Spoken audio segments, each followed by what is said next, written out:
Hello, small group leaders. We've put together a short series of videos to help you build life-giving community. And in this video, we are talking about building a system of care. Not long ago, I was out of town while my wife was at home with our 3 kids. And while I was away, my youngest had to be taken to the emergency room. And since we don't have a lot of family in the area, there were questions about what to do with the 2 other kids while she went to the hospital. Well, our small group stepped in. They took care of them until midnight when she got home. And in similar ways, our small group has continued to step up and care for one another in similar situations.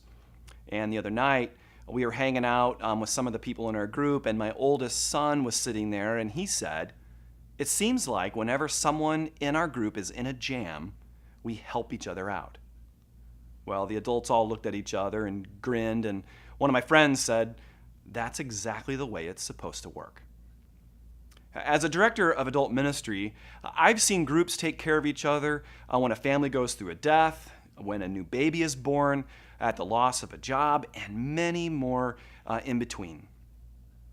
Creating a system of care is essential to the life of the church. And we think the best way to care for people is in the context of a small group. And that means for us, small groups for kids, students, and adults.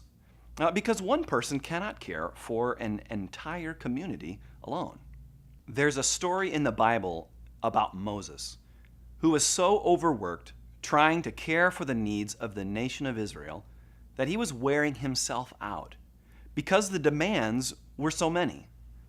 And it was then that his father-in-law Jethro comes to him and says, "What you are doing is not good." Moses agreed, and they devised a system of care that we have adopted at Community. And here's a look at our system. You'll notice the Roman numeral X. That's the number for 10, and it represents a small group leader. Each small group leader oversees about 10 people in his or her group. Now that could be up to 15 or 20, but beyond 15 is not ideal because then it's not really a small group.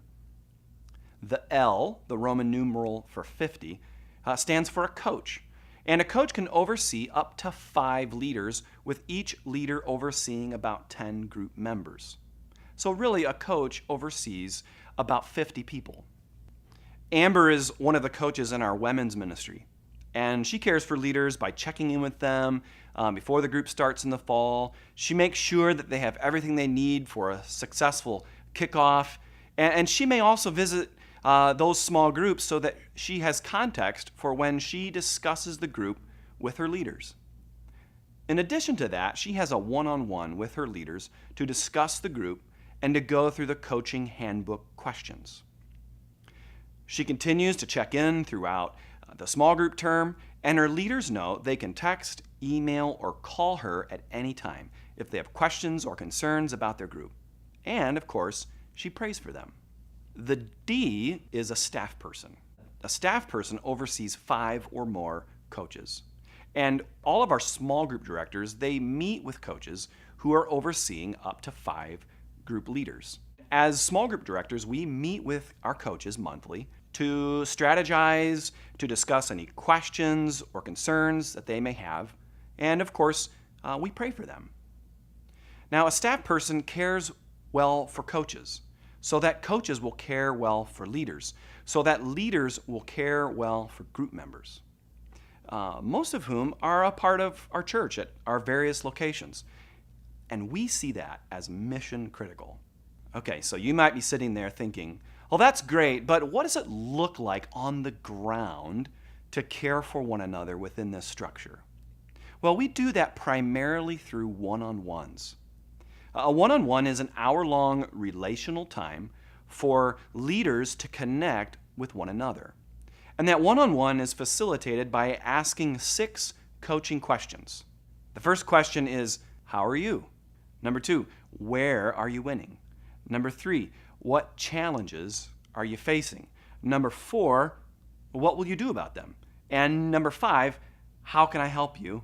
And finally 6, how can I pray for you? Of course, there will always be times when caring for someone goes beyond this coaching meeting. Sometimes a group leader has to mobilize group members to meet the needs of a grieving member of the group, or they might need to help out a family during a financial crisis, or even help a single mom find work. And that's how we care for one another. It's a big job that's too big for one person or even a handful of people. But if we create a system of care, we create a community where no one has to stand or lead alone.